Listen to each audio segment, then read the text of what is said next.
After a fierce regular season, the LCS now sets its sights towards the spring championship at ASU's Mullet Arena.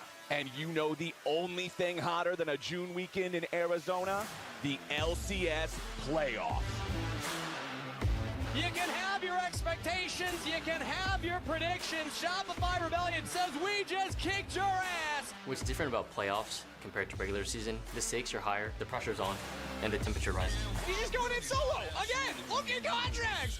Sentinels is the team that's heating up going into playoff because I feel like we're finally playing as a team. And compared to regular season, that's what I play for as a pro player. There's more stake to it. Playoff is all about how you handle that heat. In the end, it's just gonna come down to a one-team fight. And who he finds a monster engage. When you're heating up and you're feeling very locked in, let's say, you're like, wow, I just played a really good game of League of Legends. It was super clean. I don't think I did any stupid shit. Even though we're young, I think we'll be able to handle the heat. Griffin taking up the damage on the other side, and Zinni's gonna be the target now. Quad looking for him. Griffin's gonna go unstoppable as they knock down Seos. FlyQuest are gonna get it done here. Team Liquid should bring the heat by being aggressive. I think when the stage is like very, very tense, you know, you tend to play like more natural, you tend to do better, so that's what I normally do. Playoff es sobre quién juega mejor, y Team Liquid siempre la rompe en playoffs. So Jose's gonna walk forward, flash, he spells impact straight into the ball, and bail right after. Saint is dead before the fight even starts. Lawman's gonna bring the heat by playing Lulu, Seraphine, Karma, and buffing my teammates. My last name is literally Laflamme, so I think we'll do all right. Ombak gets caught in the tempered fate. Vulcan's Bard is doing so much work in this first game. This is just tragedy. How is Lion going to bring the heat in playoffs? Don't overcomplicate things. Just play. Here comes the paranoia, but the big shockwave just going on a solo mission. Castle does not look like he is winning this fight. Inspired goes unstoppable. I don't really care who's the best and who's the worst team in the league. I just hope that they will have fun playing against me in the finals.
So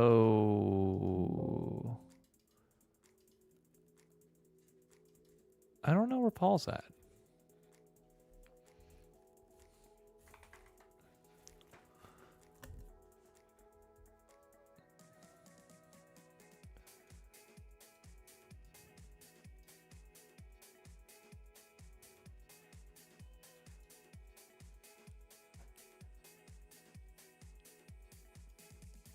Trying to find him.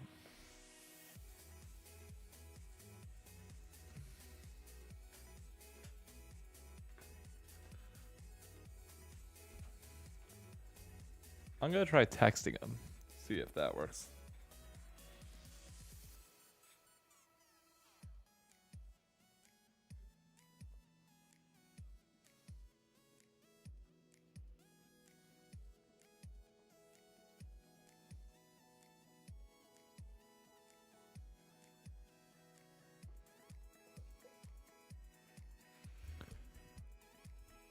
Alright, I texted him as well. Con, I'll give it till 45, and then we can do the possibly new Paul? I don't know.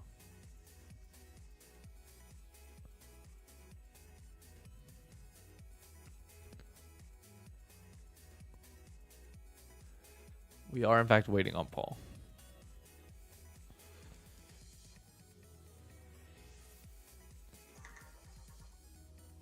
Text got delivered. That's good. Good start.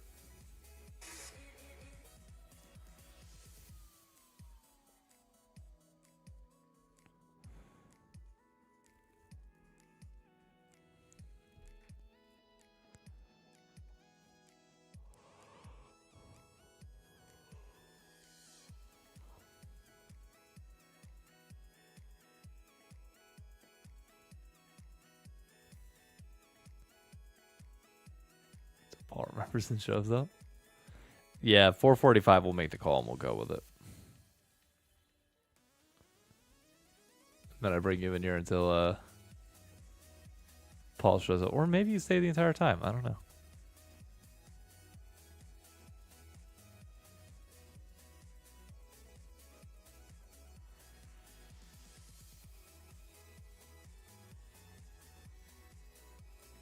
I think he's just scared to show up because the Knicks won last night. That's my theory.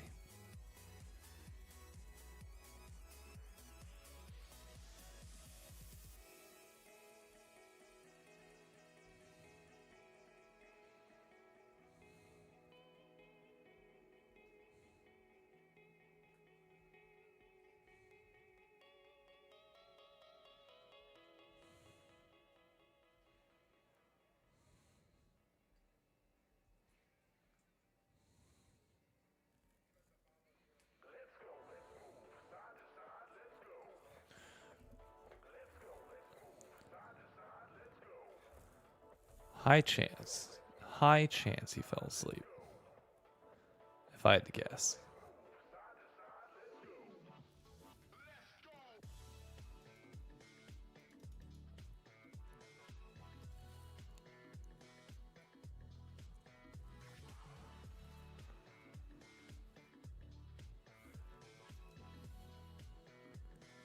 You need to sub last second. You feel? Yeah, I'm just giving it like 2 more minutes. 9:45. I drag you in, and we go.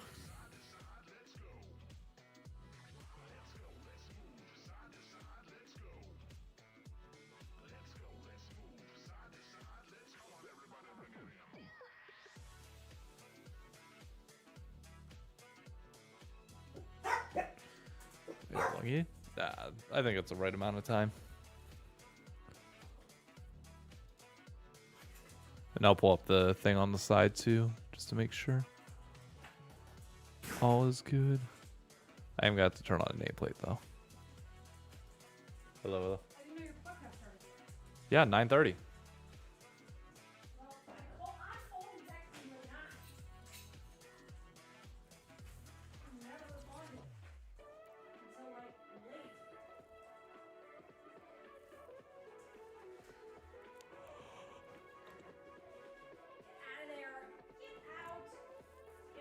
All right, I'm gonna make the call. turn this down.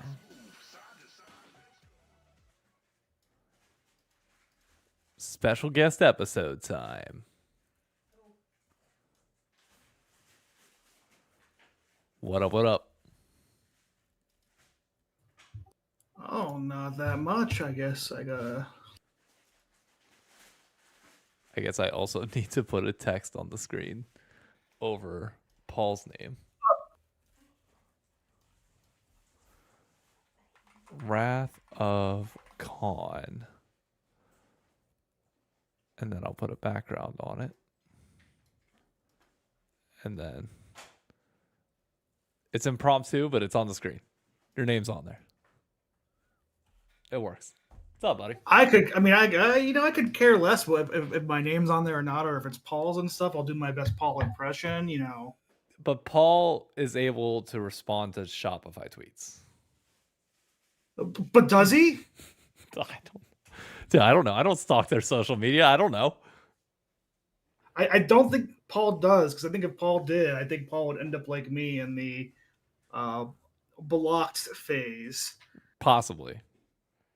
I will start this on a better note, though. So I have two things I want to ask you. First, have you seen the finale of The Boys? Yes, I have seen that. Totally not controversial finale to people. What did you think of it? Spoiler warning for chat. If you want to now for the next 5 minutes, we're going to talk movies real quick because I really want to pick Khan's brain on this. And then I promise you we'll get into basketball and then League of Legends. I mean, here's what I'll have to say. As a basic finale itself, if you just only care about that episode, it didn't do the worst job at kind of going through the stuff that it needed to do. As a finale to this season and the storylines that this season set out, it was really bad because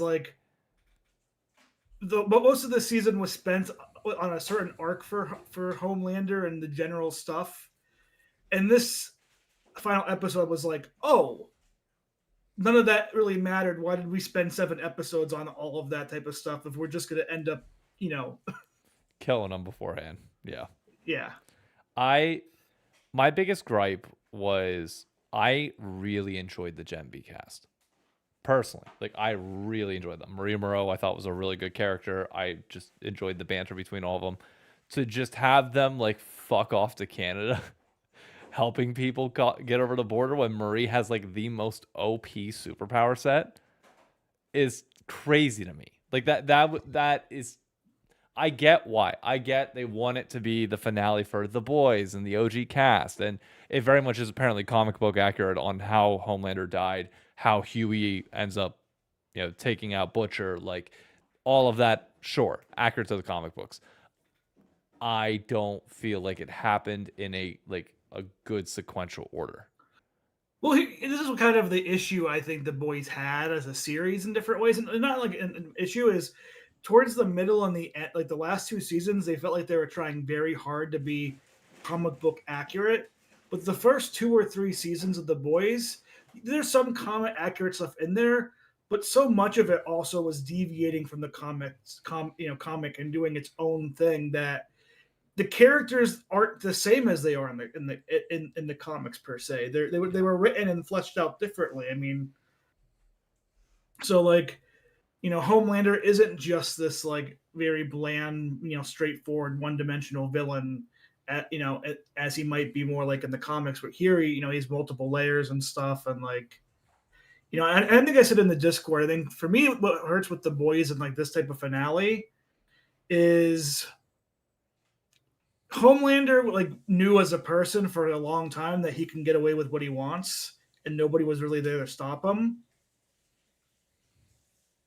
So why would he never have not just killed the boys on the spot there of Yeah. We've seen him kill and take out so many people in Vought and other stuff.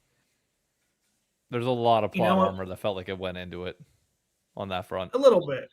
Yeah, and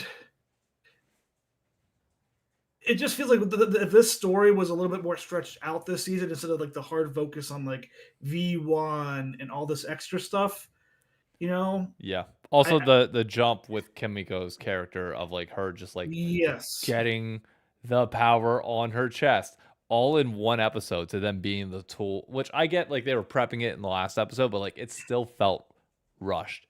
And That then should to have been just like take out Sage, or not like take out, but like neutralize, like that. Come on. Yeah, so then that's kind of the thoughts, and series finales are always tough for people because everybody kind of has their head things they want and don't want and things like that. And I do think the boys finale did deliver some good action sequences. It gave some good moments and things, but it just didn't fit with the story that's been told throughout this whole season. Yeah. So when the season itself feels kind of meh, and you get to the finale, and you're like, well, that basically just means everything that we were watching for like the last 6 to 7 weeks was like pointless. You could have jumped. It just feels even worse. Yeah. I still think seasons 1 through 3 of that show were perfect in so many ways. Like they struck the right tone. The character arcs were fun. They were interesting. I enjoyed Gen V season 1 and season 2 as well, personally. But just like season 4 and season 5 of The Boys kind of like faltered off a little bit, despite, as Loki noted in chat, some really good acting for some people. Like Homelander's acting, despite what I thought was like not the best writing for him, was great. No complaints. Yeah, no, Anthony Starr made the character his own and did a tremendous job, always keeping Homelander as a character relevant, dangerous feeling, but also like comedic and multi-layered and different things. Yeah. And he's kind of the thing that carried the last 2 seasons the most. Because for me, I felt like the boys' storyline these last 2 seasons was like I stopped, like I kind of stopped caring about them as much, or I felt like their storylines were super weak, and it just felt very repetitive of Butcher being Butcher. I'm an a-hole. I want to go do this myself, and the other boys being like, well, we can't sit back and do nothing, but also like we can't let Butcher do this, Yep. I had another one that I saw today that I'm not sure. You might have seen it via early screening. Mandalorian and Grogu. I'm going to see it tomorrow, so no early screenings available here. I won't say anything then on that front. For context, though, I've never seen a single episode of The Mandalorian. Ever. And went into this movie blind. So we'll talk about it after you see it. I'll be honest, from what I'm hearing, that might be the best way you can go watch it, is to not know anything about The Mandalorian. I don't want to say too much to like... No, don't say too much, but we'll have a conversation later this week and weekend. The thing I would say is I watched a ton of reviews on it beforehand just to see what people's opinions were, since I was going in blind and like had nothing to kind of judge it off of.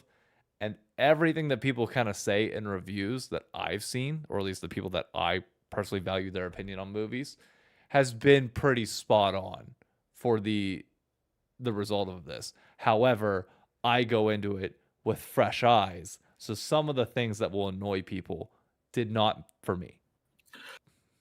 I think that's true, and that's what I meant. Like, I think this movie might be best watched by people who aren't connected with the show as much, because you haven't lived with these characters.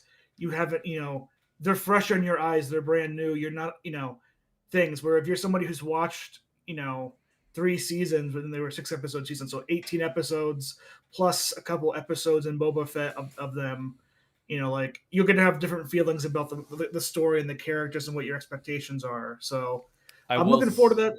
I will say you do need to know, like, you do need to have a base level of Star Wars knowledge. Like, you can't go into this and not know who the Mandalorian is, nor some of the other side, like, groups within the Star Wars universe. Otherwise, you will just be really fucking lost on the significance of it. He's playing with my alien. Yeah. Show him the alien. Oh, Emily got me. Oh. I don't Technically mine, but I'm letting you share it. Look, just read the last couple messages real quick. Don't say anything. I want to show you. Yep. Cool. Are you playing with the Nito too? Yep. But yeah. It's an alien. So I'll let, as the guest of the episode, I will let you take this wherever you want to start off. Like, there's a billion different topics, whether it's playoffs. I don't know if you read through like the Mahir stuff earlier today. A little bit of the Mahir stuff. Okay. My first question with Mahir is how long has that person been involved in this scene doing interviews and stuff like that? 2 years. I checked his YouTube channel earlier today. It was like 2023 that he started uploading. So here's what Or I'll 3 say years. a little bit about that.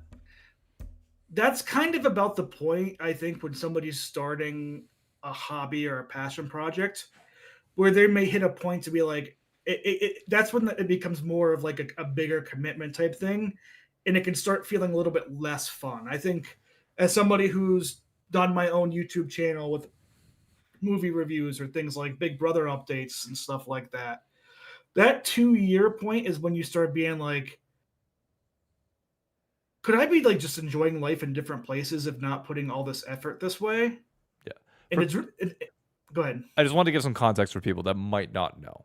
Just because you and I are in the know on this, we're also very familiar with like YouTube and content beyond. Mahir, for those of you that are out of the loop, has done quite a few interviews on the LCS front over the last few years. He's come and helped fill the hole that Travis has left, but it's like him, Drew Fawcett, who was like Travis's protege, NA Men, Cloud Sicky, like that was the crop of like interviewees that kind of flowed into the space. Mahir had quite a few really good interviews that I enjoyed. One that you all might remember if you've paid attention to interviews in the space was one they did with both Dom and Anero at the same time with C9 like 2 months ago, I want to say. But he posted on Twitter that this might be his last split last year doing LCS content, that the spark has kind of gone, and it might come back towards the end. Like he opened it towards the end, like in the replies, he noted that, this isn't a closed door. Obviously, spark could be reignited or something could happen from there. But it sparked a whole conversation from myself, from others, of like the timeline of content creation and the generations as they come and go, so to speak. So that's the background information.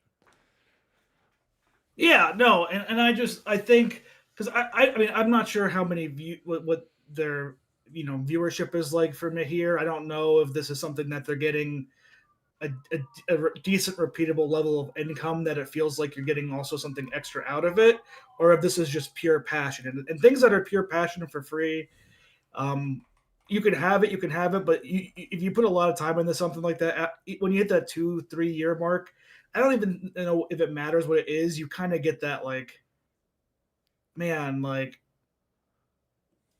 am I missing out on other stuff for this? It starts to feel more of a job. Speaking on his YouTube, because I have vidIQ downloaded so I can see stats for a lot of people. They estimate his monthly earnings on YouTube to be $1. In terms of upload consistency, as of about 3 months ago, he stopped posting consistently. Now he had a video 2 months ago and a video today, which is indicative of what he said, with the passion kind of fleeting away. The consistency is gone with that. Now I don't know if he's uploading short form as much. Short form content, I intentionally don't pay attention to any League of Legends creators, so I'm out of the loop on that front. But YouTube, I keep eyes on pretty much everybody. I can promise you he's not making much, if anything, from all this, for sure. And if, like you said, it becomes that question of, what do you want to do? What's the process going forward? Speaking from personal experience, I've been blessed enough that I started on the one platform that made it really easy to do everything without it being a life inhibitor in any way. Like TikTok is just genuinely so easy to do for 2 videos a day every day without a problem, especially once you get the consistency down of it. And I hit 10K followers on that platform early on and was able to monetize content as long as you're posting videos over a minute. So my TikTok has always been my most profitable platform, or well, profitable, but like highest revenue generating platform. Nobody else in the space has that I've seen. Like nobody else has like gotten to the level that they could, with the exception of Jackson, who started like a year and a half ago, and he's quickly been doing well on TikTok. But he doesn't post to YouTube, or I think he started posting to YouTube. But like, I'll tell you, when I made the decision when TikTok was possibly going to be banned in the United States, I decided to not divert, but like spend a lot more time making sure that my content was elsewhere and really start investing into YouTube. And it is a time sink on YouTube. YouTube is like genuinely the hardest platform to really get a following going and have it be consistent. And you cannot drop the consistency on YouTube at all, or it punishes you hard. And it took me now, speaking for 2026, it's at the point now where I make about $300 to $400 a month from YouTube. That took me, I was posting to YouTube since like 2023, I think is when I like really started taking it serious. It took 3 years to get to that point.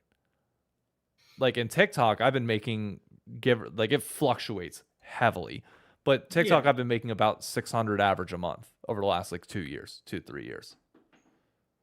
And I imagine also for YouTube, for you grinding wise, like you didn't start probably earning until you got into like year 3 or whatever, to where you were start seeing like consistent monthly payouts. Not even saying. No, I didn't hit monthly payouts until mid last year, late last year. Yeah, it's like basically like 3. About 3 years in. Yeah. No, YouTube is a grind. You need to be consistently great, or if you're not somebody who's consistently uploading, you need to be like absolutely bonkers phenomenal quality. Oh, the quality. If you're gonna upload once a month, your quality has to be insane. And like that's the part that I've tried telling people whenever they've talked to me about content. And this is not about me here. This is just like in general. I've said you can lower your production quality if people know they can tune into you every day, because then they're tuning in to hear you speak, and they're tuning it, like they make it a part of their routine, and like you can overcome the discoverability part of high quality by just shotgunning shit at people, while also still maintaining a message and a narrative that you want to push through your content and beyond, like, and have a bigger overarching. 1,000%, yeah. Like that all has to be part of it. But like if you're gonna do once a month, it can't be, I hate to say it can't be the normal gaming quality that we see across everywhere. It needs to be an event style quality where you're like, like I think a perfect one I give an example of, and they upload less than once a month. They upload maybe once or twice a year. It needs to be like that oversimplified video of where you're God, yeah. Like, they have one coming out. I'm dropping everything I'm doing, and I'm making sure I'm watching this because I know it's going to be entertaining, great, and the work is there for that time. Yeah. But I saw some people mention about being discouraged about that, and I think to me this feels a little bit less about the product. The way I viewed this going in is like, if Mahir was somebody who was within the first couple of years, I feel this way, and if Mahir was somebody who was like 10 plus years, I would feel this way. Yeah. If they were like in like the 4 to 8 year, area, the 4 to 6 year, that's when I'd be like, okay, that could be concerning about the product as a whole. But I think the very long people, or and some people be like 2 years isn't that long, but it's normal. And that's what I tried to reiterate on Twitter, is like the normal business cycle, like for any job, period. Like take content out of this, go to a normal job. You spend about 2 to 3 years in that role, and then you expect to level up and promote. Like that is the normal psychological time frame that we have all kind of been positioned to like understand and progress. Same thing with think about middle school, think about high school. Like you spend 4 years in that school, and you're expected to then progress to this next level and a bit above. That cadence carries throughout our entire lives. So it's natural when you're doing content, you're doing all this, that you hit that point that it's like, okay, you have one of two choices, as you noted. You can either invest the time and resources that it takes to grow this to where you want to go, assuming you have a goal, because you need to have that really hard conversation with yourself of, where do I want to take this? What is my final destination that I'm trying to arrive to? What is a benchmark that I can set 3 years from now? Would I feel okay hitting that benchmark at that time. And from there, you decide, okay, is it worth it? Is all that time that I'm sinking into this, where I could be just doing something else and finding happiness, better? Are you going to be able to find happiness elsewhere? Because that is a legitimate question for many of us that have hyper addictive personalities. It's like, okay, great. If you move on from content and League, what are you gonna get addicted to next? What's the next thing afterwards? Is like, is that worth it, or do you stick it out? And just to wrap it up, it's like the example for me a bit of like, my side hobby I do on YouTube is posting a lot of movie reviews. And like, 2 years ago, I watched like 130, 140 movies and posted decently consistent content throughout. Last year, I made it a goal to watch 200 of the new releases that came out last year and be super posting, consistent, to the point where I was doing like, for the holiday season, I did like 25 movie reviews in 25 days and short videos and stuff like that. And I got to the 200 and stuff. And after last year, I was like, I'm still going to go movies. I'm still going to put out content, a little bit, but like, I am pulling back, not because I have less of a passion for movies and that content, but like, dude, 200 new releases in a year is that's a lot of time. That's a lot. And I've enjoyed spending time with you guys with LBLCS. Like last year, I pretty much was like, no LBLCS for me. I am not doing that. One, because my work schedule. Two, like I have, so it just happens. But we'll see what happens with Mahir. I think others shouldn't feel too dissatisfied. It's not like it's team you might be cheering for snuck into the playoffs, and now you're probably going to see no changes, and the head coach is going to stay for the rest of the year, because they'll deem that as a success. If only I had a 3-person podcast overlay that's already prepped and ready for this exact moment. Look who we got off the casting the recruitment couch. I might have forgot that it was my class party tonight. Oh, wait, are you drunk? Oh. Yeah, quite a few are, yeah. Are you? Yeah. No. Damn, I was the DD. Okay. Well, for good, good that you didn't screw up on that part. But good time. No, this is what I got. Sprite and Coke. Sprite Zero. That was not the reference I was making, but good for you. I know what you were making. You're crazy. What? Griffin's out here talking about taking back shots. Bro, that is not Griffin's that age, okay? True. Did you see the? I really just didn't want to. No. Oh, you need to go watch it. It's a podcast clip with Will Neff that he talks about the question, and I will offer this hypothetical to the both of you.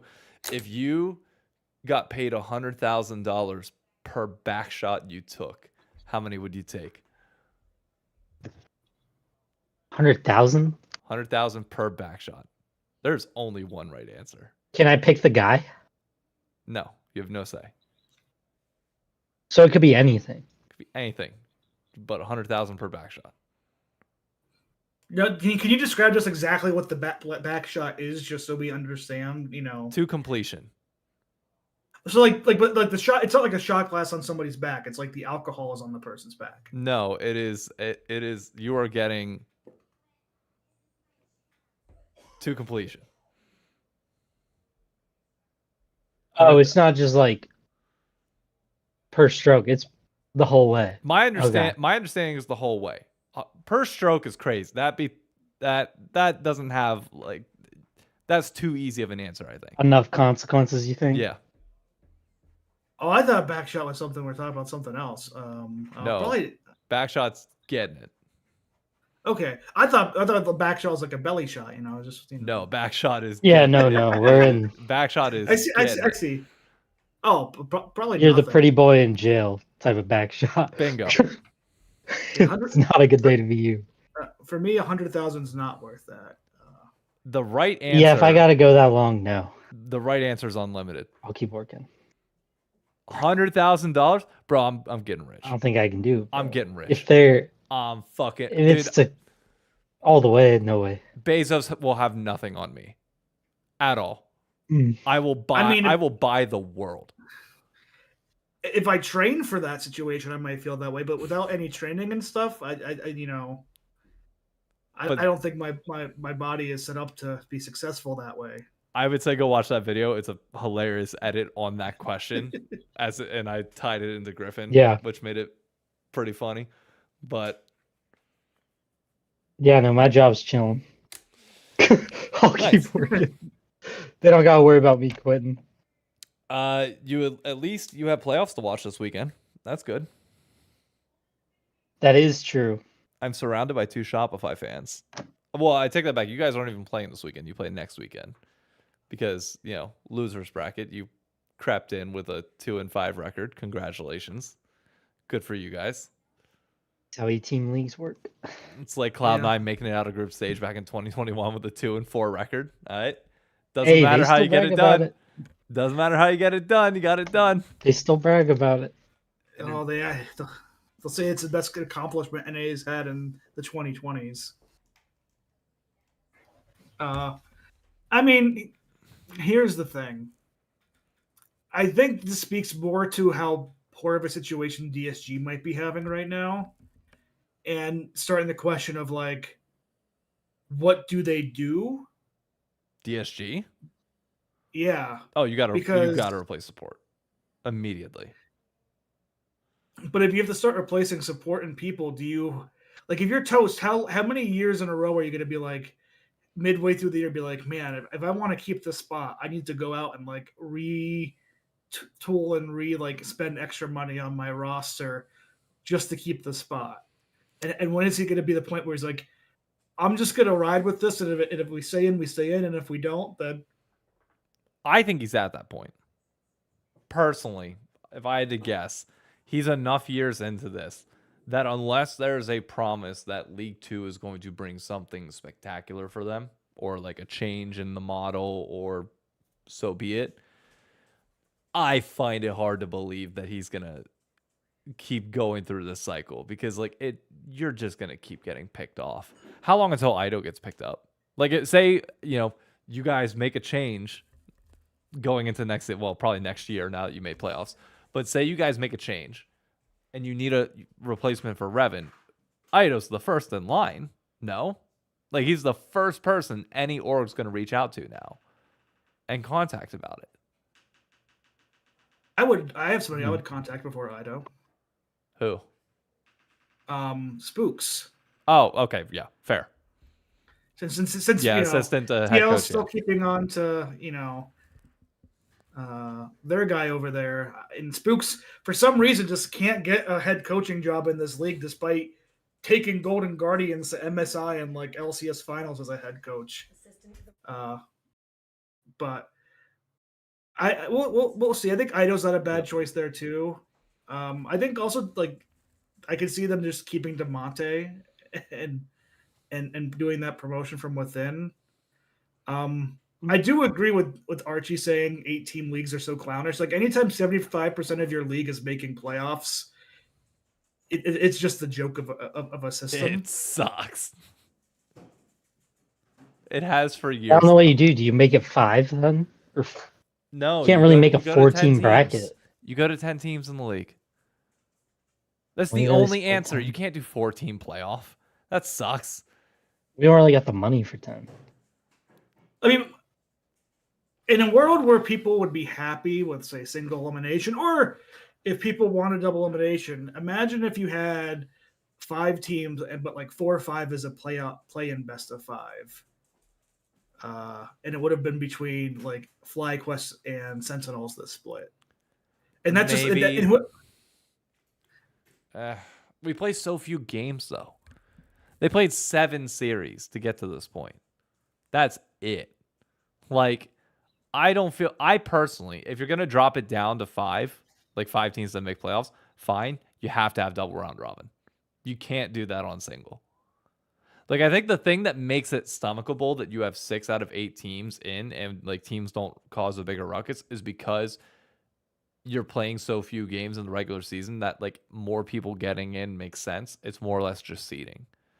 which you can argue on, the relevance of like then that you're devaluing games, absolutely. But like in an 8-team league, if you're going to go to 5, you need double round robin. Or if you're going to stick with the system as is, just expand to 10 teams. It's also like I don't like the 3-split system, really. I don't think many people do. And it kind of makes it hard because all these, like, one winner is already pretty much a joke split. It's super short. And you have to put a lot of teams in because of the reasons you said. There's just not enough games, really, to make people feel like they got their money's worth. And then spring split is pretty much the same way. Like, if you're a Dig fan right now, I guess you could blame the org for building a bad roster, but it's also crazy that the format is like structured to the point that their teams played 10 series this year, like total in May. In a franchise league, yeah, I agree, that sucks. Like, there's just not a lot to do. But the thing here, though, in like the other split system, the 2-split system, it would have just been a single round robin best of 3 like it is now. Well, it could have been double. They wouldn't have upped the production days. There's no way. Because you could legitimately, you have enough weeks if you get rid of first stand to do 18 weeks of best of 3s. I mean, or 16, whatever it be. We're also never going back to that world, though. Riot's never going back down to 2 events. No, and it's kind of cooked. Like, you're just in. If you're stuck in 3 events, I don't think there's any way you cannot have 6 of 8 teams in. Or we could have more. I don't think you can go to 10 teams. I don't mean teams. I mean more events. Oh, more events. Give me. Look, I'm on the wave at this point of get rid of the franchise leagues. Give me open circuit. Even if that's within NA, give me open circuit. I don't. Yeah, and the EU system, it felt wonky at first, the way the weeks were playing out. I kind of liked it towards the end, just getting to dump all your time into your team for one weekend and then getting a big event payoff. Like, if that's what you mean with the open circuit type, like, you could chuck a bunch of games into one weekend for a team and make it an event. It's like an actual event for that team. And it feels kind of nice. Con, I've been talking over you, so you go ahead. No. I think there is some structure to that I think works well. I know some people will complain about the idea of like it feels so weird because none of these teams are playing early or whatnot, but like it kind of goes back to my same point that for an average person who isn't a hardcore fan that just lives off this content nonstop, which isn't going to be the audience of this podcast, isn't going to be anybody who's talking passionately about the game. A schedule that tries to have you tries to entice you in 40 out of the 52 weeks in a year is just, I think it's not a positive per se, but I think it's easy to keep people, it's easy for teams to market things and it's easy for people to show up if you know that, hey, the team I cheer for, like, this is their weekend where they're going to be playing most of their games. Like this is the Team Liquid weekend, and obviously in front of the fans and stuff, like we saw with Koi and KC events, I prefer the most. But there is something to be say about like if you're having fans of a team be like, hey, you might not need to check in the first couple of weeks because your team isn't playing because you're backlogging games, or if you're a fan of the other teams, you're watching the beginning of the split and you don't have to care as much about the other games per se at the end. Like, I think there's just we're in the system to where teams and Riot think we need to check mark everybody gets an equal opportunity each week, and that's a good thing without thinking about what is the best way potentially to make fans feel like they want to invest time properly. Do they want to invest one day a week every week for most of the year? Maybe 2 weeks if you're a fan of the league, but if you're just a fan of a team. Or could it be better if they know, hey, I only, if I care about my team only, I'm only having to show up for, 3 of the 5 weeks of the season. That's why I've always enjoyed, personally, the Call of Duty system as it is. Now, do I wish there were more events in COD? Yes, because the events are one weekend in reality. So you have 5 weekends to, well, if you include EWC, you have 6 weekends. That's it over the course of the year. You can have more than 6 in person if you truly wanted to. But how they organize it, it's their own individual thing. You take them. Well, when was the last time they went? Okay. An hour ago. But this may be a tangent, but I do want to comment on Rhapsody GG because I've hated this take for so many years, and it's been so prevalent in North America and so many prevalent in esports. And this may be too based of a take, but it almost doesn't feel like there's enough competitive talent for 8 teams. I feel like extending the 10 teams would be irrelevant. And the reason why it feels like we don't have enough for 8 is because the system basically only rewards and incentivizes players and teams to all stack up on the best teams and not to be spread out more. But when you have 10 teams, when you have more than 10 teams, you know what happens? The teams that you're deeming as not really good or bad, your 5, 6s and stuff like that, they become upwards of 500 teams. They become teams who might be pushing winning records. The teams that, that are bottom feeders are now going to be more towards 9, 10, 11, 12. And then 7 and 8 will feel more competitive because you're going to see them winning games and you're going to see them be more competitive. You keep shrinking it down, you can go to 6 teams, and you know what you're going to say? Man, those 5 and 6 teams, they don't seem that competitive. Are we wasting slots for them? We should probably just go down to 4 teams. I just hated this narrative that I think has driven North America for so long. And we have the talent, by the way. I'm just like, the talent might not. Here, let me rephrase. We have the bodies to fill up 10 teams in this league because the talent is going to be raw. In the same way that Europe went through that dip where they kind of ushered in a bunch of new rookies all at one time, and the quality of the league kind of dipped really badly for like a split and a half because it took them time to get used to playing on the bigger stage. You have 10 teams, you give more of these guys in North America, assuming GMing is actually putting the guys that are from this region, being very clear on that, in the system, you give them time and they'll grow. You bring in 10 more Morgans, then yeah, we got a problem. But like, do I have faith in GMs to do that? No, not necessarily. I don't like. I don't really have faith in fans to be patient enough. What fans? The 53K of us? Yeah, like that's why I don't think you can do 10 teams. Who's gonna pay that bill?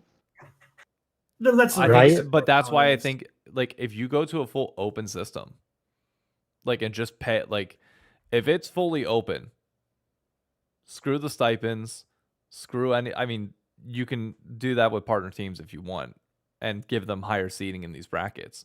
But like the majority of your money is prize pool. And the reality is that's probably where it should be at this point. I think the part I'll always push back on the open circuits nowadays, because I mean, everybody points at like CS and some as open circuits, but like the CS open circuit system basically failed to the point that Saudi had to buy it out. You need somebody to be the sugar daddy to get the system to work. And I don't know if Riot will be that sugar daddy for the open circuit system. No, that's why I've never personally pushed for Counter-Strike system necessarily, even though I do like the major setup that they have. Love the separation between majors and minors. That aside, Call of Duty has always been my staple for it. Always. Where like you have this open, you have teams that either qualify or pay or whatever you want into this upper echelon where you get to see them in weekly league matches, so to speak. Then I know for my Call of Duty fans, you're going to say, oh, but there's franchising. I'm mostly talking about pre-franchising as well as like the Pro-Am that just happened. You have these teams that will automatically be there because they are your cream of the crop, the ones that get like the stipend, the pay, whatever that might be. But you always have this ability to qualify in from down below. And it creates this open and robust tier 2 system where, yes, these guys are not making as much money. Like nobody's paying them a stipend.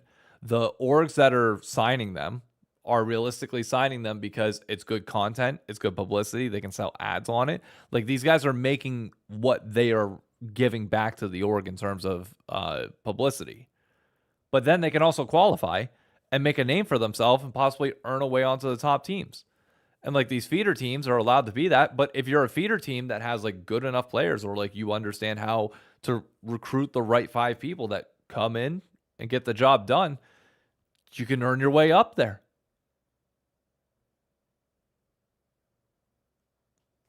I don't mind that system. I think that's better than what we got right now, where Dig's perennially at the fucking bottom and there's nobody to challenge him. I want to see NRG like play up against Dignitas consistently to see like, oh yeah, like great, we have this partner team in Dig, but like if they're fucking up that bad to the point where NRG's beating them, like there you go. You got proof in the pudding that these GMs don't know shit, or they do. And a little bit they don't know shit. I also think there's a little bit of like, people aren't gonna like hearing this, but I'm sure Dig is making the financially smart money move of not investing really any money into their league team and just taking the Riot payout.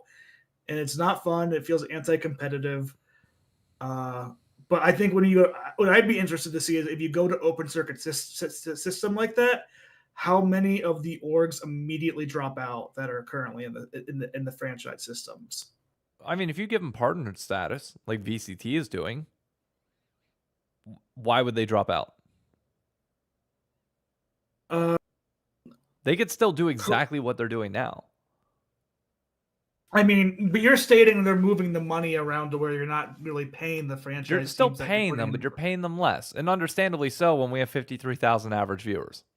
I agree with that point, but I think if it hits less to where the minimum player contract salary is more than what you get stipend wise, I think you see like teams. Well, if you go to open circuit, that also means that you go online and the minimum wage drops from 75K to its market value of where it's actually at. But that's a whole other. I don't think that'll happen, unfortunately. I think players and stuff will still fight that the orgs are based in California and you have to adhere to California minimum wage standards. Until the orgs move an office out to Texas and be like, you're going to play on low ping, my friends, but you ain't playing in California. I would bet you any money if they remove that requirement and say it like goes online other than like flying out to LA for weekends, teams will pay the money to have houses like in the suburbs of Chicago and beyond, and then just fly them into like LA for the weekend, and it will still be cheaper than the rent that they're probably paying in LA.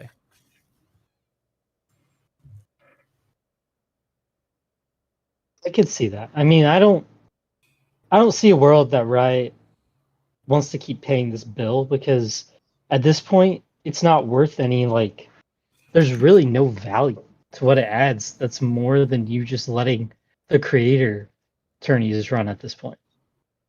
For NA, like, I don't really think there's anything NA does for League of Legends esports wise that's worth any dollar value, to be honest. Except the amazing up and coming content creators that are doing their best to keep the community engaged. Yeah, I heard you guys talking about that.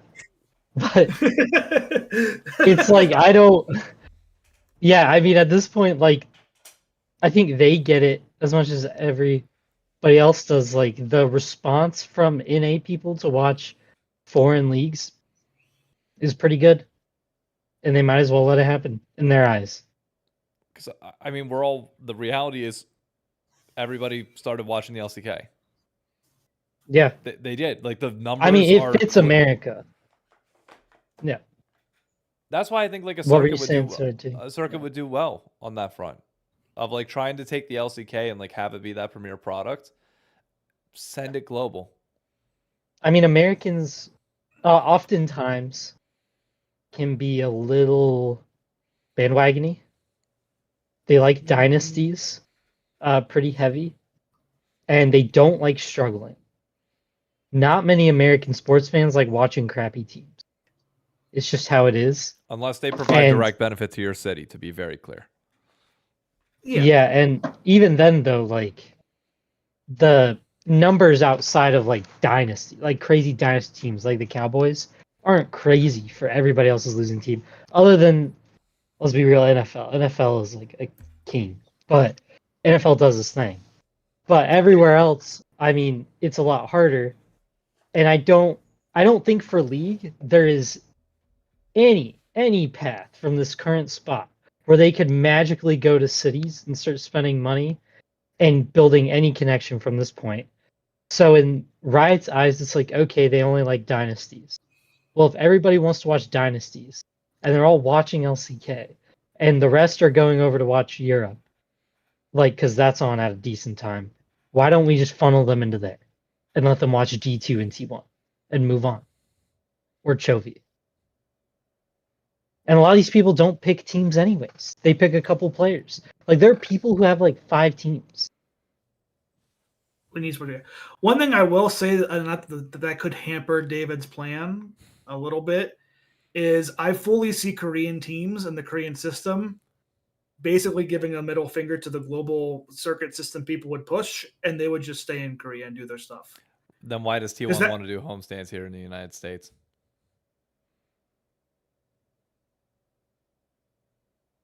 You might get a homestand, but back when they had the circuit system before, the Korean orgs did not go out and travel for circuits.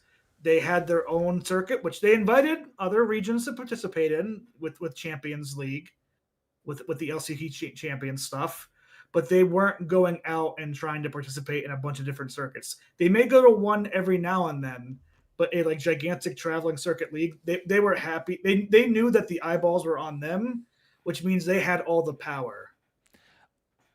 I get it. I mean more of the homestand model, I think, is going to be where you see the LCK like try and come over and test the waters of that in North America at some point. By the way, Maraska, thank you for the raid. Much appreciated. Also, how hard would it really be for them to just take C9 and TL, because it's probably your only 2 really valuable brands? Maybe Fly, chuck them in there. I was gonna say, you could probably Fly. And throw them at the back of the LEC schedule every week.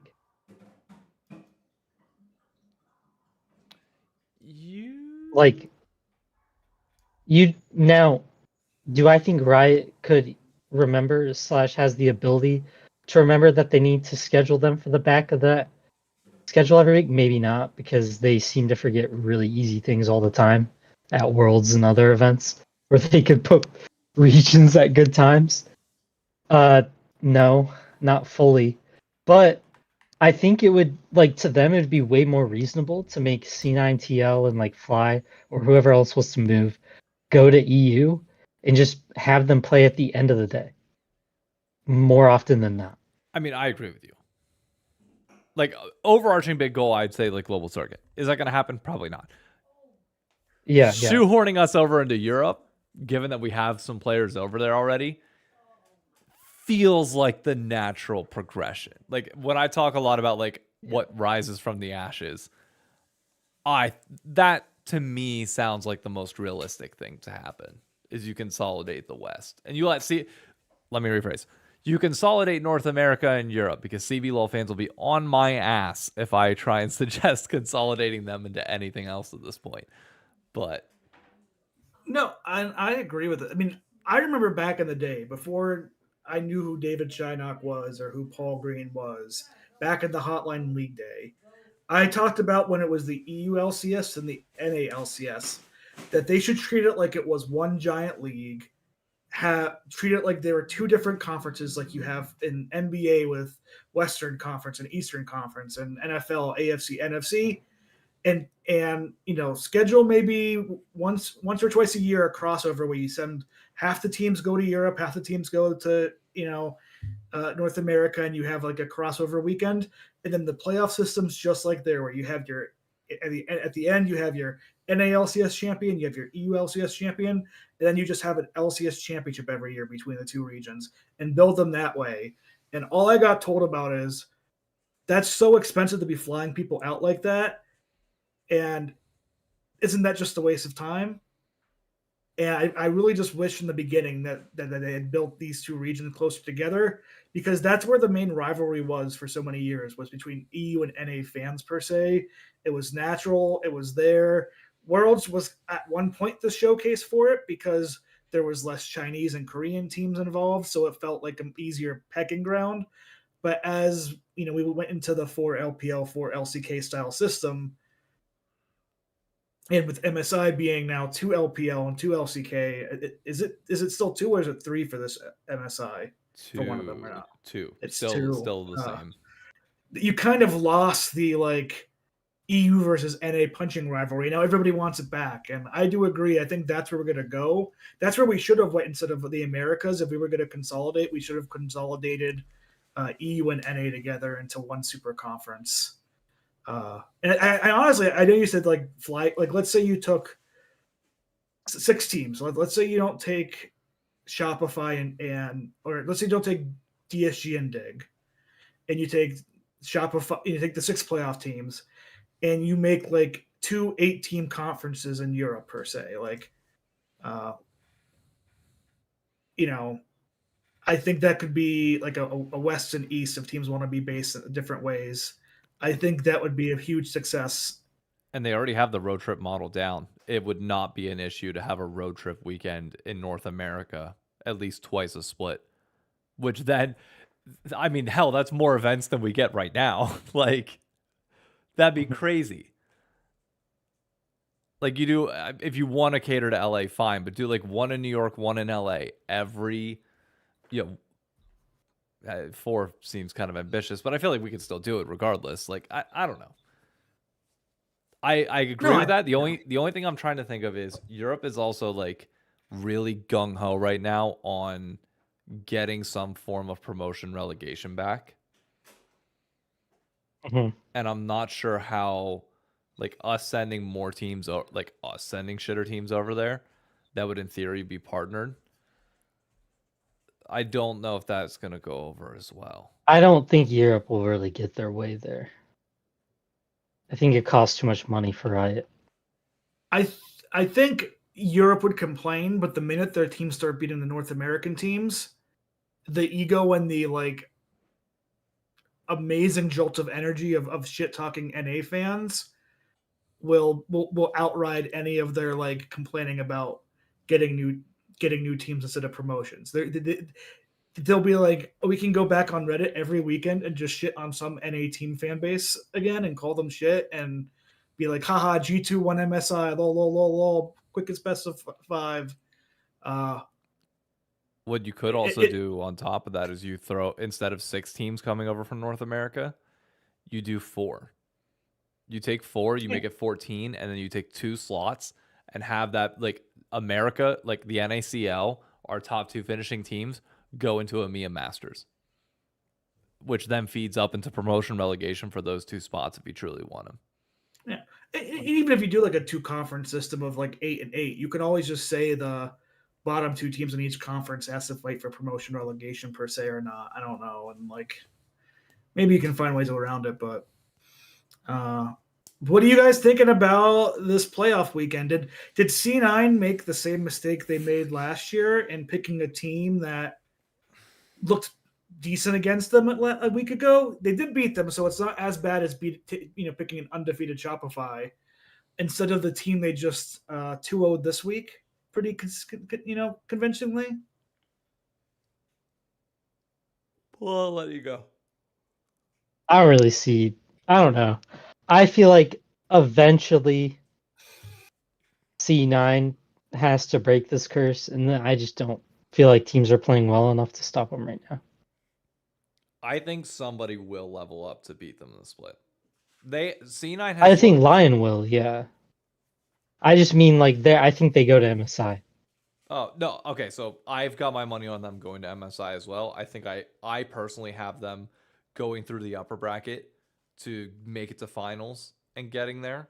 Mm-hmm. However, I do have them losing finals. I think they will somebody will use that lower bracket run to finally level up to the point that is needed to beat them, because they're already on shaky ground in my opinion, and I don't think they're necessarily going to look clean in that road to get to finals, but somebody will be able to use that buff from the lower bracket to be able to beat them and get the reps in needed to finally flush it out. Give a hot take here. Don't tell me you're going to have C9 winning. Oh, God. They're losing this weekend. They're going to lose the best of 5 against FlyQuest. If they lose the best of 5 against FlyQuest, I hope everybody understands how quickly that flips this region on its head. Like, if FlyQuest really leveled up that quick to be able to beat C9 in the first best of 5 that they faced this year, that'd be pretty impressive. It's great with majority young and rookie players. Mm-hmm. That's insane. Like, genuinely insane. This is the first best of 5 they had against C9 this year. They played a best of 5. Did they play in play? I know they played in Lock-It. Oh, no, because they had the repeat matchup because they did the round 3, then into the... Never mind, okay. But either way, like, we're saying 5 months in, the rookie squad's already good enough to be, like, taking down C9. That's supposed to be an end-of-year thing, not middle of the year. I just from my watching of the C9 FlyQuest series a couple weeks ago, that felt more like FlyQuest threw that series away than it was C9 winning it. And I think through EWC and even like this last week a little bit, FlyQuest seems to be getting more comfortable leveling up and bringing out some of those picks that they were able to win in the EWC tournament in. And don't forget, this is also going to be the first playoff game for C9 again after losing finals and then also losing a bunch to Furia. You lose 1 or 2 games quickly on C9. If they go down 0-1 or 0-2, especially 0-1, this C9 team like it could just break mentally out of nowhere. And when I'm watching C9 lately, it doesn't feel like they're winning because they're making great choices and decisions. They seem to be in that habit of they're winning a lot of games based off of the bad choices and decisions other teams are making. And when teams start stepping up and being better about that in playoffs, that's when C9 all of a sudden you remember, wait, that Vulcan guy hasn't been to an international tournament since like 2022. Whoa, C9 itself hasn't been in an international tournament since like 2023-ish per se. Maybe that's for a reason that these same core players continue to fail when it matters most. Here's my only point that I would say is gonna go against you this upcoming weekend. I believe that this first round of playoffs is still in the closet.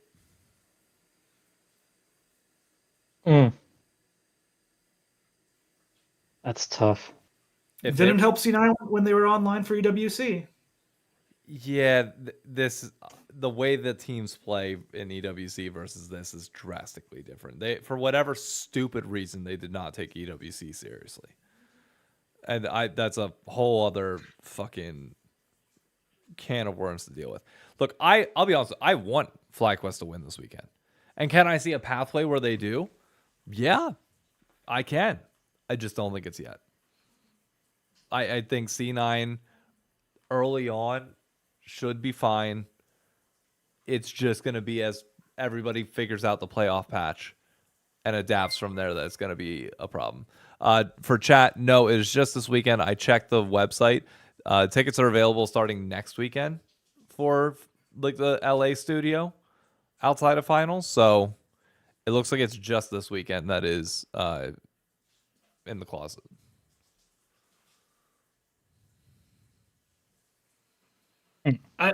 I wonder for the Road to Phoenix video that I saw got posted and by Riot, did they start with just us going into a closet?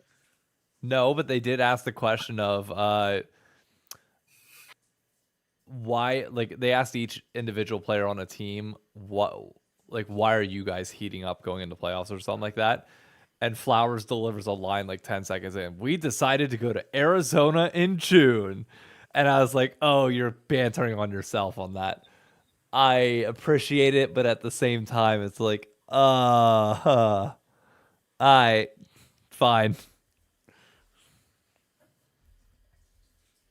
I do. I I just feel like it's hard for anybody to really beat C9 in their current form. I disagree. I think their current form is very beatable. I don't think TL's the team. We're fucking ass right now. But like I feel like FlyQuest and Lion, especially Lion once they get into playoffs, because they always see like inspired teams and Dokla in general always seems to level up once we get to best of 5. Well, yeah, I need quit saying, I guess just that. I mean, in the sense of them getting to MSI, I don't think they're getting stopped by TL or Fly. I think Lion wins the split. But I don't think it's as much as getting stomped. I think the issue will start coming with C9 is if you get them to games 4 and game 5, what is their champ pool going to be like? What are they going to fall in on? Are they going to be exploitable in that champ pool? I think back to like the series with Lion where like Vulcan played Bard and you saw Isles play Poppy and basically nonstop get free kills off Vulcan because Vulcan doesn't know how to play against a Poppy or play Bard in a way that isn't super aggressive. Lion also has that draft flexibility that is really going to come in handy in best of 5, in my opinion. yeah, Lion will be fine. I just don't know. Fly and maybe Sentinels. Like if Fly did a crazy upset and then Sen would have to knock out C9? But Sen wouldn't play them in BSR, right? Yeah, I mean the big one actually is if FlyQuest lose this matchup, they play Sentinels in the losers bracket. They haven't beat Sentinels yet this year, which is crazy because like we're sitting here like talking about a world where FlyQuest can take a series off of C9, and they could just get double rounded and be out at the same time. Mm-hmm. No, this is a big week. If you're wanting to make MSI, if you you can't lose this week if you're any of the 4 teams. I mean, you can still make MSI with a run, but it becomes exponentially harder because you're going into a free win against Shopify most likely, unless out of nowhere they start playing up to their potential. I don't have faith as long as Revan is coach of that happening. Or 2, a Sentinels team that is just dangerous. Yeah. As well as another team on the other side of the bracket that's going to be dangerous as well. So I don't know how TL gets through it, to be honest. Dude, I'm nervous for us. Our drafting is fucking woeful right now. Like It's kind of weird. Somebody's been calling your coach not good for a long time. Well, unfortunately, pretty weird. Our coach said that it is a mix of the players and the coaching that is drafting. So you can't fully blame it on the coach, can you? So he doesn't have the balls to be a coach. Yeah. That's what I'm hearing.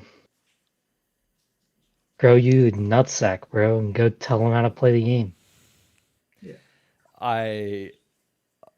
I'm terrified about the drafts that we'll have, but more importantly, like if Morgan does not level up going into playoffs, it's going to be a problem in my mind. Because like I know everybody's like really hype or really harping on Quid right now, but I genuinely think it's because Quid is being forced to play make in a lot of these situations. And Quid is just a better player when you allow him to just play off of somebody.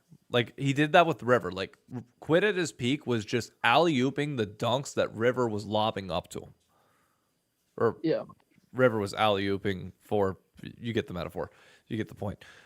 Like no, yeah, Quid was dunking. Yeah, I need Jose Dioto and Quid to be able to do that. And with that also comes like either a support that is going to be able to play some sort of engaged champion to get you in that position. I mean, Yawn's just zoned out of every fight. Like every fucking fight that we take. He's just not there. And it's not his fault. Jose Dioto's going in. Core's going in. Quid's going in with them and also whiffing. Like, simplify the game. Like, make it so that, I love Jose, but Jose's already doing good at playmaking as is. Like, I know people want to put him on carries, but I don't think that's going to be your route to winning personally. Jungle is not a role that you carry through right now, in my opinion. So just fucking You play the And- champions to set up other folks. Set up Quid or Yawn to do so. I mean, it's also kind of crazy in a meta or in a year where support seems to be so bad. Core still does not look that good. And I feel like nobody wants to talk about it. Because he's on Enchanters and Like he just doesn't like for a guy who they said they keep around because he understands the game and he's the team identity. Like I don't really know what they're doing with him anymore. It's not like you're curb stomping lanes that regularly bot lane. No, I mean, and they've lost a few. Like they've lost a few Yeah. atrociously that have cost them games. The split. I feel like I'm hearing with TL when David's talking about some of their over aggressive and going in on things a little bit too much and trying too hard issues and like the carry jungler stuff. Maybe this wasn't just a situation with their last jungler that everybody hated on before they left, Umti. Maybe this is a symptom of a player who's been in that system forever. Because it certainly sounds like a lot of times TL seems to have these problems with shot calling and decision making of a team and things like that. All I hear about is how Core is a great leader and a great shot caller and leading the team. And you're like, yeah, but the team always has this issue no matter the roster. Yeah, he's the through line. I mean, it's one of those just maybe like low key. Maybe they don't play well together, whatever. But this is one of those things where like you let a Core and Blabber go somewhere else if you're C9 and TL, just to get the like change of scenery. Yeah. Because it seems like both of them are kind of hitting that time where like you thank them for what they did. I'd also be fine They with Core going definitely with helped the assistant franchise coach. get some. Yeah, if you'd want to. Yeah. But it's just I think both of them have just played way too long. Well, not Blabber, I guess, as much as Core. Yeah. But Blabber has plenty of moments that make you go, what is happening? Like C9, for some reason, people are like acting like every other role is going crazy. It really is just Thanatos making sure they get through things. And Vulcan. I still maintain Vulcan's my MVP. I think he has good times, has bad times. I think Thanatos does most of the work. Thanatos is the clear MVP of C9. Like Vulcan looks shiny and nice because he's playing enchanters on a team where he doesn't die in team fights. But if Thanatos doesn't have leads in games as much as he does, C9 is struggling to win some of those games. C9's bot lane's gotten some leads over the past few weeks. They playing have harder started to opponents. get some. Like that. They've That's had my started thing. to Is get like, and it's I'll- higher quality opponents. So I'll take a back look at stats here. I know the last time I looked, they were one of the biggest bot lane deficits when I looked a couple weeks ago. of the top 4 teams prior to 2 weeks ago, they were the lowest in terms of gold differential and gold and XP differential in lane. However, Vulcan's strong point has been consistently his team fighting. Like his team fighting, like the amount. I know we're saying enchanters, but like the amount of times that I'm seeing this dude hit 4-person Nami waves, 4-person Seraphine ults, engaging upon them. Not obvious. Like Thanatos might be in front, but Thanatos is not he's body blocking that Vulcan is using those on top of, which obviously go hand in hand. I'm not saying that they don't, but like when you're consistently hitting those abilities to that big of an effect, that's pretty insane. Like everybody talks about the gap between Thanatos and the second best support. Or second best top laner. I would argue the gap between Vulcan and the second best support is even larger. What do you mean he's not the first best support? He is. Don't try and say Isles is 1 right now. I cannot wait for Vulcan once again to choke in playoffs. That's fine, but that's not the basis of people MVP be like, voting. Be like, this guy is amazing. He's great. Once in reality, people start realizing, oh, he was just an enchanter with and I want to give credit a lot of times to Blabber during this season, because Blabber has been getting ahead a lot more this season in different spots. He's had some of his inty moments, but a lot of times when the C9 is doing really well in stomping, it's because Blabber and Thanatos have big leads and they're forcing the other team's backline to focus them in fights or be destroyed, anybody can be an enchanter in the backline throwing things away.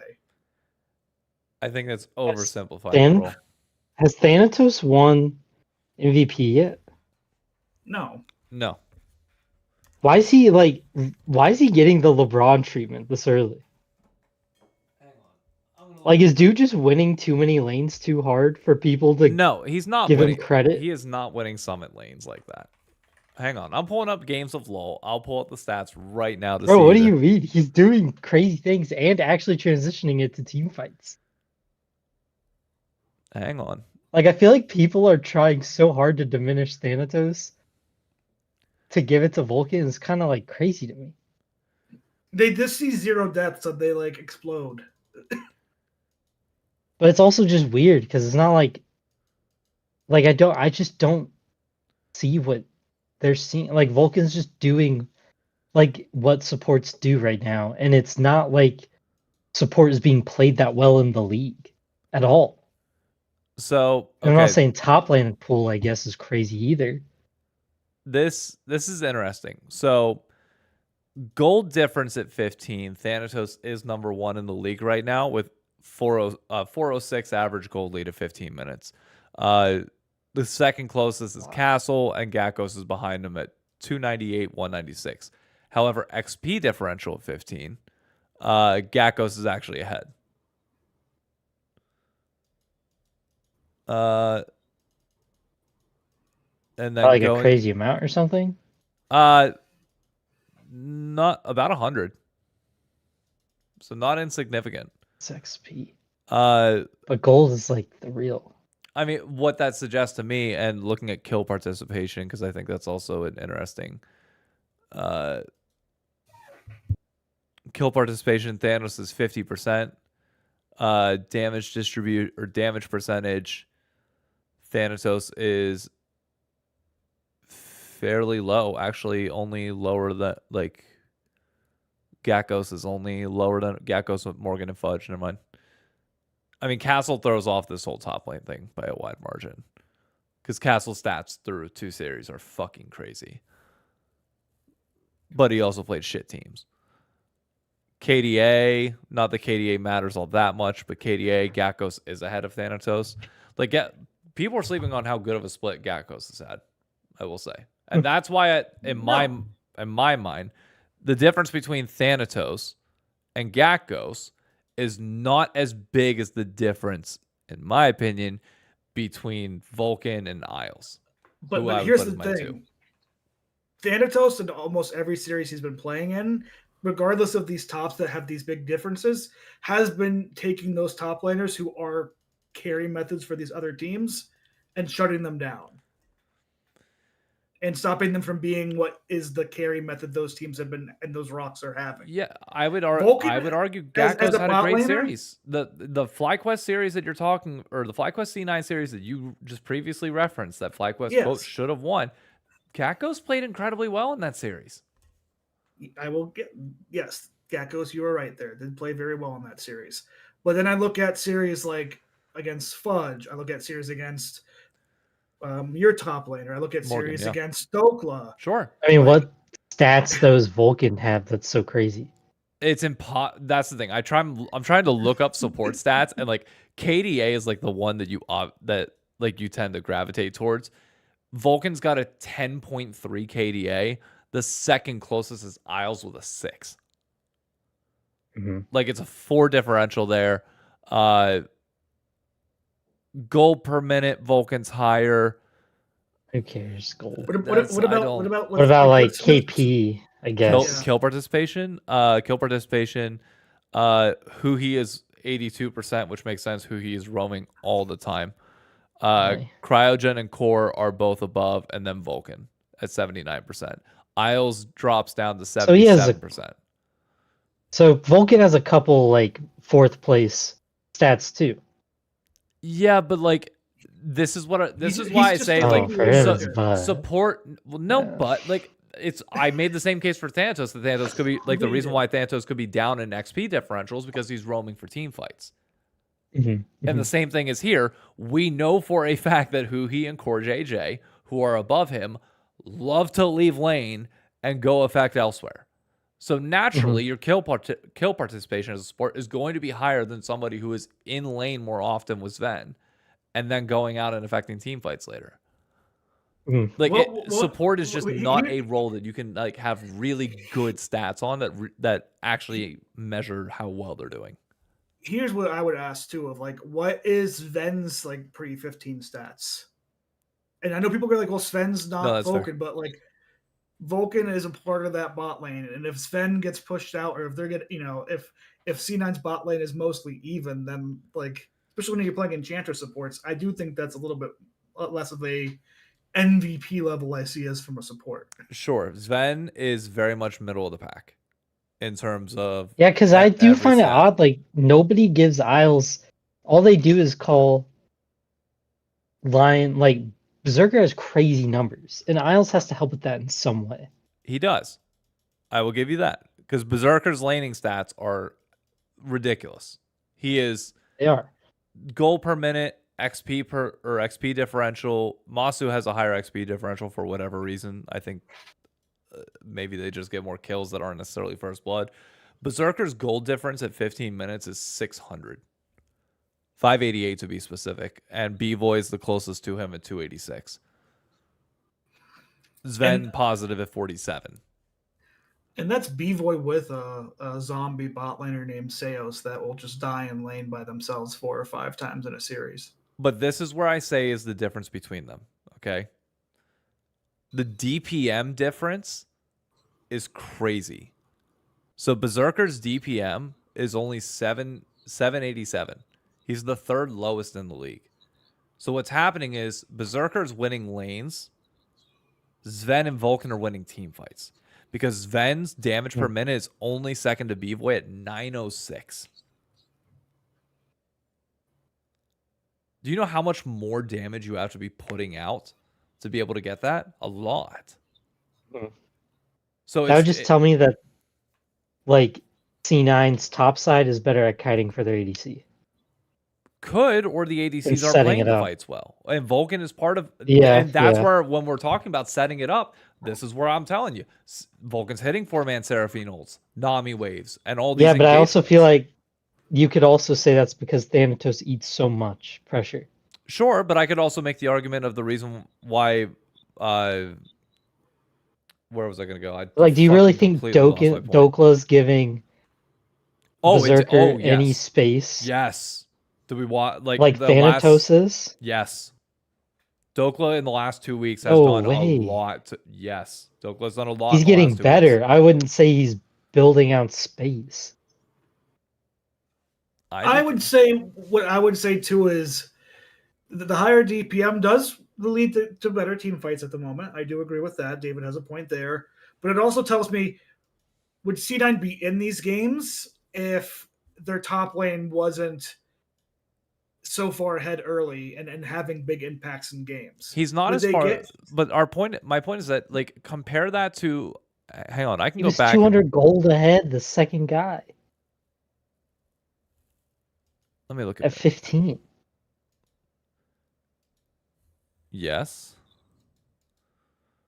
It's not even close. But let me see the other lanes. Difference of 15. Yeah, APA is ass in terms of laning stats. He's behind. So the difference between Thanatos and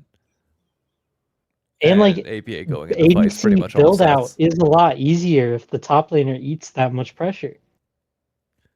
Not denying that, but at the same time you have a mid lane that's ending, so you got to give some like. I'm not saying that Thanatos isn't necessarily carrying that, but like. I still think Vulcan gets a lot of credit in those moments for being an enabler. I think he does. That's why I think though Thanatos gets no credit. It makes no sense to me. Like Thanatos should just be the MVP of the season. Like you're saying he like, would be if people weren't so biased to be right about Vulcan. Like you're saying yourself, the bot lane for C9 is basically even. The mid lane for C9 is behind. I imagine Blabber's probably a little bit ahead. Yes. But basically what it's saying is like if Thanatos isn't coming out with an average of a 400 gold lead, is C9 able to be successful at all, or will they be run over? That's because my they're point. Is behind? okay, we're dealing with a hypothetical here, but my logic with this is, what is C9's strongest point of the game? I think Thanatos. No. I mean, like, Thanatos playing through top. Timeline of the game. What is C9's strongest point in the game? Top lane winning early. No, Yeah. it's their mid-game match. And It's their getting them mid-game through team. the game. It is their mid-game team fights and macro decisions. Which is of them completely getting built off of what? Top lane winning top lane early. being- and support positioning and reinforcement. They go hand in hand. Like, okay, I'll put it this way, bro. If Thanatos is not on C9, it is detrimental to that team. Agreed. But I think it's Beyond also, detrimental. I think it's beyond detrimental if Vulcan's not there. Genuinely. It is not. It is not. Barring It Isles. is not. You could put Ayla there right now. It would not be detrimental. I don't think so.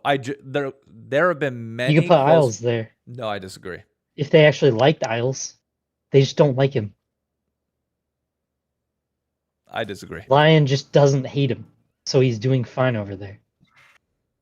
I mean, you disagree, but literally Thanatos, like, take him off the team or take Vulcan, you're not picking Thanatos over Vulcan. Like, to take off the team. No. There's no way. Sure, I'm not. That's your MVP. That's your most valuable player. No, but your MVP is your MVP of the split. You're talking better player overall. If I'm talking just this split, yes, I'm taking Vulcan. No, I'm taking Vulcan the split. Overall, so you're telling me yes, right now? Yes. No, after the split ends, right? We're going into playoffs. Yes. If somebody looks at you and goes, "Okay, you got to pick one of these two players to remove for the rest of playoffs," which one are you picking? And it's entirely based on this split only.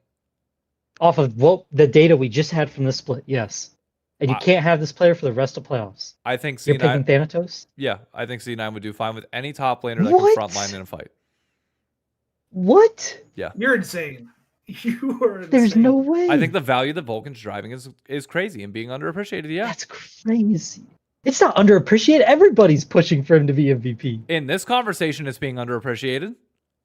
No, I'm bringing people back down to reality. Yes, because being a support, no, because everybody is glazing. Yeah. Everyone has glazed him this split. Being a support who doesn't have he has to worry one number. about the enemy team to engage on you because they have to focus on kiting the top laner that's super ahead and is playing team fights in a way that you can't ignore them is like the best thing in the world. And maybe because me and Paul both have played supports in our life, but it is a moon send to be able to be a backline player and know they really can't engage on me, because if they do, my top laner who's super far ahead can just 3v1 their backline and kill them all before we die.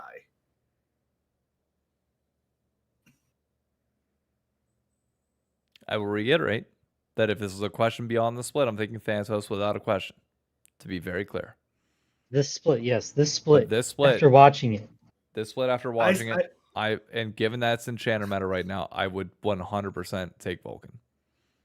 I think there are other top laners that you could plug into the equation right now and make it work for C9 versus Vulcan simply being the best Enchanter. What top laners is available right now that you can do? Well, Dokla could be if they wanted to play Castle, and I think Dokla goes into that roster and they go into fights even instead of ahead, and I think it's still enough. But it wouldn't be even; they'd be behind. Because like you just said, your mid laner's behind, your bot lane is basically even. Yes, but your play style is currently to get Thanatos ahead. You could play then to get somebody else ahead, but you don't even really play to get Thanatos. You don't ahead. Thanatos just gets ahead. Yes, but well, let me see the champions. Really like it's also weird to me because let me see the it's mainly an Enchanter meta. Like it's not like the onus is on the support as much. But a good Enchanter is fucking OP. Yeah, but Enchanter meta isn't like something where you just chuck MVP at supports. Like I'd be interested. Like that's not typical. I really don't get why people are running on this. I would want to see what is like the top presence of Blabber this season, because I feel like Thanatos' leads have mainly become off of him being solo, and C9 again, like you're saying, Vulcan doesn't roam. APA is obviously not roaming up.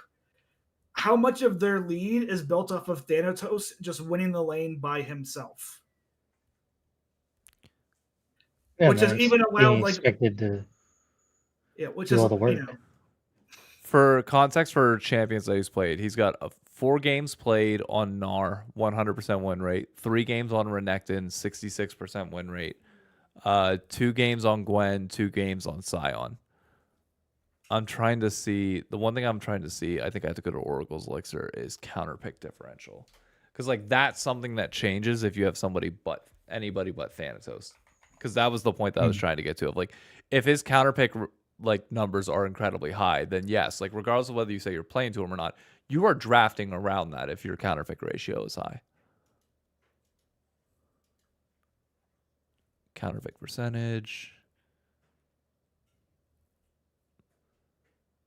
No, it says slow. That goes against my point entirely. Yeah, they've been just drafting him decently early, and like he has been there whoops, wrong. that's kill participation. Whoops. Oh, hang on. Yep.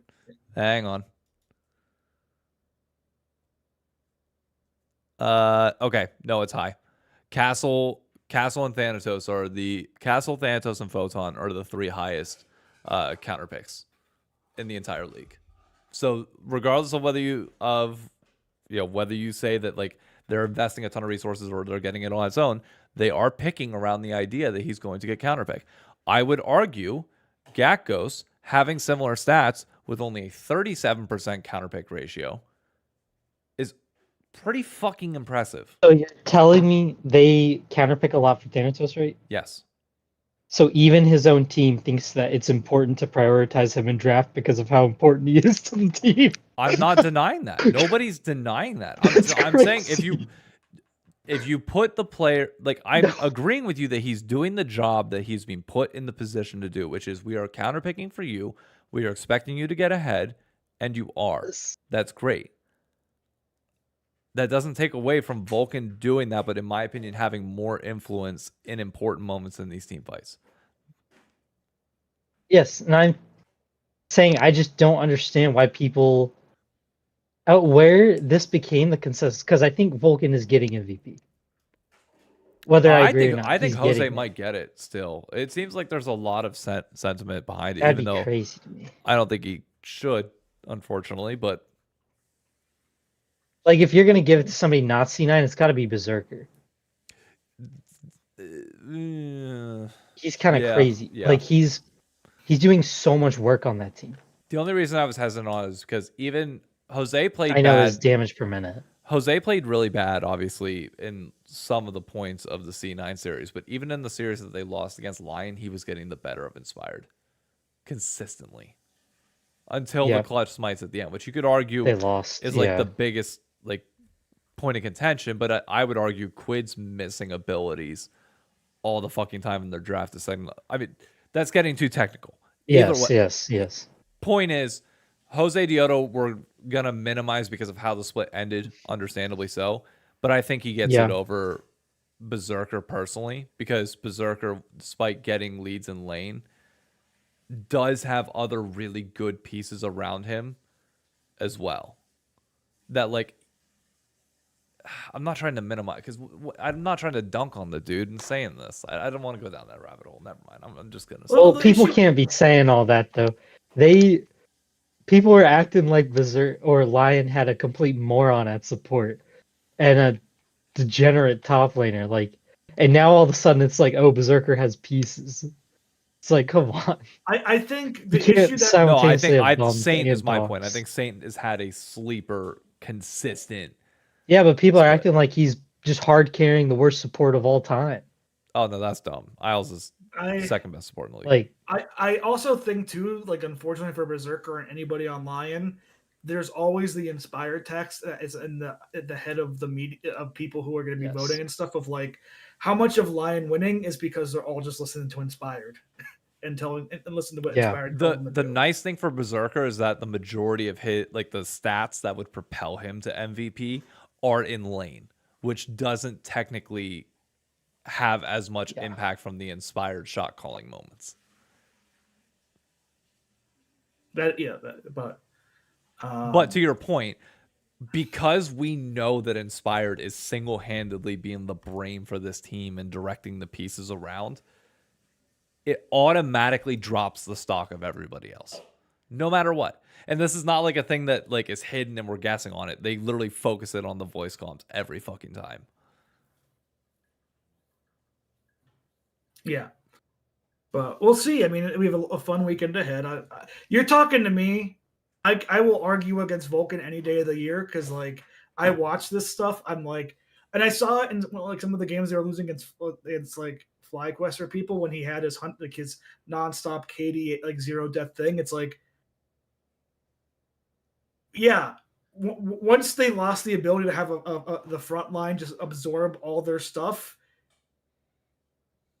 C9 just loses the mid-late game fights, and Vulcan basically just becomes a KDA player running away to make sure he doesn't die. Not wrong. But like I said, I do think this weekend, and as much as you bring up Gatghost, my counterpoint to you or anybody would be is like, would you call Gatghost the MVP of FlyQuest? Because like, deadass, yes. Like when we start comparing, like, well, Thanatos is close to Gatghost. Like, well, Gatghost is the MVP of his team, so like you're comparing one team MVP to another team MVP. I think it's Griffin and Gatghost are like the two for FlyQuest that you look at, and it's like, yeah, those two are just playing. They're leveling up real quick. But we already kind of made our prediction for FlyQuest C9. I think it's going to be. I'm going to say FlyQuest. I'm gonna say 3-2. I think it's gonna be a game 5 choke for C9. I think FlyQuest wins game 1. C9 will win games 2 and 3. FlyQuest will win game 4 in a way where like C9 starts to crack and crumble, and then game 5 will be that classic Vulcan Blabber infest because they end like no others whenever the time needs to be the most clutch. What are you guys thinking about? Oh, go ahead. I was gonna say I'm in line with most of your thinking, except it's gonna be the opposite in game 5. 3-2, but it's a C9. And I'll extend this further. I think because it's a 3-2 here, it's gonna be a 3-0 for C9, regardless of who they play next in the winners finals. But that will be the thing that then catalysts them into losing the grand finals. So 3-2 C9 over FlyQuest to kick off the weekend. What about you, Paul? What's your serious scoreline for C9 and FlyQuest? I think C9 beats Fly like 3-1, and then Line beats TL like 3-0. I don't think it's close. Con, I'll let you go on that one.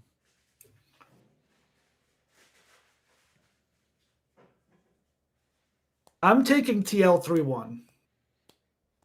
I think the unfortunate stuff with this Castle Dokla tryout period they're trying is I think we're seeing Lion kind of have major cracks in that side. And even though Morgan hasn't looked great this year, as much as what people were hoping him to be with the Scrim God and stuff like that, I think Lion will be stubborn enough to try to plug Castle in with this team where he hasn't been successful yet. And that will give Morgan a lot of confidence in this series, and I think will allow TL to roll through in a 3-1 way.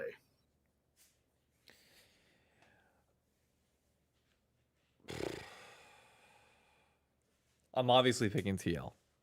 Shocker. Who would have guessed? I'm trying to think of how I want to go with this because I see it going one of two routes, and I don't know which one to pick. The first is, after this past weekend, there's a major conversation around draft, and TL comes out looking entirely different in this series. The draft philosophy changes. It's simpler to play. I'm not expecting Morgan to like all of a sudden come out and start beating lanes. I'm just expecting him to be put on a role where he is serviceable in those moments. I could see a world where it's a 3-0 to TL. But it doesn't fit my perception of what I think is going to happen with Lion. And that is, with every week that we progress, I think Lion is just going to get better and better. So many people, specifically Saints, not even Saint. I go Berserker probably. Saint proved it in the last lock-in playoffs, but that's not enough for me to count him in this. I'd say Berserker, Inspired, and Dokla are just playoff guys. And always have been. Like, they level up to a point above in playoffs. And I'm expecting Lion to get to that level as well. And I don't expect them to play Castle other than maybe one game. So I could see a world where it goes 3-2 and is insanely close between these two. I don't think it ends in a 3-1. I'm going to go the 3-2 TL just because I do have faith. I do think Lion's going to rebound that much. And it's not that will offset the TL simplification in draft. Yeah. I mean, I don't know. With the way they made the move and with how Lions been playing these last couple weeks on their choices, my gut is just telling me they're going to come out with Castle game 1. I think, and if that happens, I think if Castle was going to start game 1, Castle would have started game 1 this past weekend. Didn't he start game 1 this past weekend or no? Dokla. Okay, maybe you're right there. I don't know. If Castle, if they're still flip flopping. Oh wait, no. Sorry. Wait. No, who? That was the TL series that they went. No. What the fuck? I think both weeks. I'm pretty sure both weeks they started Castle in both series game 1. No, you're right. You're right. It was Castle, then Dokla, then Castle, because Dokla only played one game. You're right. I'm wrong. So yeah, never mind. That actually fits the narrative. You're right. It'll be Castle. It will probably be Castle game 1. If they lose it, it'll go to Dokla, and then it just stays there. Yeah. And if they do that, I think giving more if Castle has a bad game and Morgan gets like the positive game 1, I think that'll do wonders for TL in the series. I think Dokla hard counters Morgan. I think we saw that in the TL series versus Lion. Dokla just hard counters Morgan. Because what's Dokla's role in the game? Not to int. Not to int, to come into team fights and shut shit down. And that's what he does. And when you have Morgan, who is just not playing lane all that well, and then on top of that, the team fight choices seem to be a little bit sus, that is ripe for somebody like Dokla to come in and just shut him down.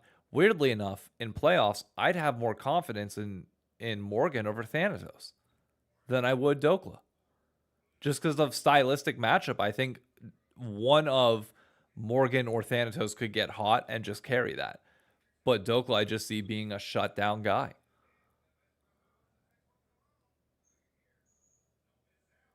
Yeah, we'll have to see. It'll be an exciting weekend of games and a lot of other exciting things. Grogu's out this weekend. David's seen it. I'm seeing it tomorrow. If you guys want to see a good horror movie, the Obsession movie was absolutely fantastic. Oh, Emily was trying to get us to see that. You should 100% listen to your wife and go and see that. I put it this way: it was my birthday weekend this weekend. I took my mom and my sister ended up going to see it. And my mom's a big horror fan, potentially if it's gory. And while Obsession has certain parts that may feel gory, it's not an overly gory movie. It's much more of a well-done suspenseful type movie. They both came out of it absolutely loving the movie and being happy they went, which I wasn't sure if that was going to be the case. So really, really recommend Obsession if you're looking for something that isn't mainstream. And then, me and Paul going to start planning Disney in a month. Uh-oh. True. Uh-oh. All right, folks. I will say, this was a ton of fun having you on here, Con. I'm not going to lie. I don't know if you noticed this, but you do a very good job hosting. You kind of just come in and lead the topics in really good ways and kind of keep us on point more than we normally do. RG, I need to end this. We've already been live for 2 hours, so I'm not going to go on any further on that front. But thank you for those of you that don't follow Wrath of Khan. I know Shopify isn't one of them. But if you want to follow him, Oh my goodness. Wrath of Khan on Twitter. All right.